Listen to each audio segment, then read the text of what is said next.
guys. I want to thank the organizers for having me here. It's such a pleasure. And I want to tell you about proteins and DNA, how being fast can actually slow you down. And first, I want to ask you a question. Did you try the Malabi outside? Did you try it with the syrup? How was it? Very sweet, right? Did you know that in order to process all that sugar from the Malabi, our bodies produce insulin? And they need to do it fast, so we can get all the sugar in our cells on time. And regulation of insulin production is done by special proteins, transcription factors. Transcription factors interact with our DNA molecule. DNA molecule is a huge, very long molecule that holds all of the precious information about our bodies, and only in a sequence of 4 letters, A, C, T, and G. And transcription factors recognize only a specific sequence of those letters and a specific local shape tailored just for them. It's called the target site. So they need to find it, recognize it, bind to it to carry out the regulation process, and they need to do it on time so we can have our sugar in the cells. And it might seem easy and straightforward, like driving to work, parking your car, and going to the office. But in fact, it's a mystery how those tiny little proteins they navigate through thousands of sequences of DNA and recognizing only the specific one that is tailored for them, and they do it on time. They're very precise. And in Kobe Levy's group, we're trying to understand how are they doing it? How are they so quick? And how come they always on time? What factors help them? And we do it on a single molecule level. How? Some of you know this kid, first-year physics. He was throwing the ball. We had to calculate where the ball will land using gravitational force. But actually, forces are all around us. And just as we can take one ball and one force and calculate the trajectory of the ball, then we can also take thousands of atoms of a protein and calculate the trajectory of those atoms using all the forces that act upon them. Now, this is a huge system. It's a lot of balls, a lot of forces. So we're using powerful computers to help us with the calculation and smart modeling to reduce the complexity of the system. It's called coarse-grained molecular dynamics.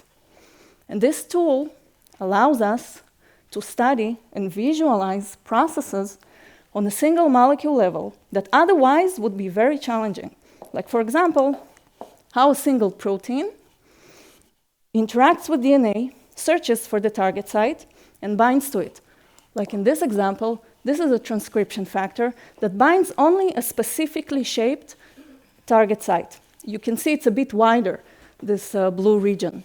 And here, the shape is correct. So the protein binds. It's fast and easy. Who said life is easy? What if something happens? What if the shape changes a bit? And the result of such scenario is very intuitive. So hear me out. Imagine you're giving a talk at a conference in New York. So you flew all the way to New York, you rented a car, you've driven through the city, all the traffic, and you got to the place, and you're in front of the building, and you found just the perfect spot to park your car. Except one thing. It's too tight. Have you been in this situation? What would you do? Would you squeeze in, like this guy? He's so brave. I probably wouldn't. But squeezing in requires energy. You need to be focused and precise to do this. What about staying in the area? Maybe trying again after you have a chocolate bar? you can do that. Probably will cost you some time. How about skipping and looking for different parking? Yeah, you probably will do that. You might find one in the area, but you also might getting lost in New York. All the traffic, colleagues are calling you, they're calling your name, and you're not there. You missed your talk. Who is having a panic attack? So with proteins and DNA, when proteins encounter a non-optimal shape at the target site, this is what happens. They might try and squeeze in. This time, the blue area is narrow. So the protein tries to squeeze in, and if the energy barrier is low enough, it will make it. Not in this case. Here it's too high. So the protein searches again. And in the simulation, that's okay. It's one molecule. It will come back, try again. But when it happens in cells, it's a problem, because it may cause a disrupt in the function. Because if instead of this easy path of searching, recognizing, and binding, the protein engages in additional search events, the time it takes to bind elongates. So this is us not getting the insulin on time. So nature has to have something to account for this, right? Because it doesn't make sense that only one small variation in the shape of the binding site, of the target site, can lead to such destructive results. How about slowing down a bit, staying in the area, around the target site? So when I say slow down, some of you think speed bumps, you hit the brakes, your velocity reduces. For me, I got my driving license in Jerusalem, so for me, slowing down is incline. You drive up the hill, forces are pulling you back. You need to fight to get some speed. And for proteins and DNA, there's something that is called non-specific interaction. These are weak forces that attract the protein to the DNA and slow it down. And it turns out having non-specific interaction around the target site not only helps the protein, but it's crucial. If it's too much, like above 10, the time until the protein binds will be too slow, painfully slow. So this is not good. Being slow makes you slow. And surprisingly, if you have just a tiny amount of non-specific interaction, your time to bind will also skyrocket. And the reason is that the protein is too fast to stay in the area of the target site.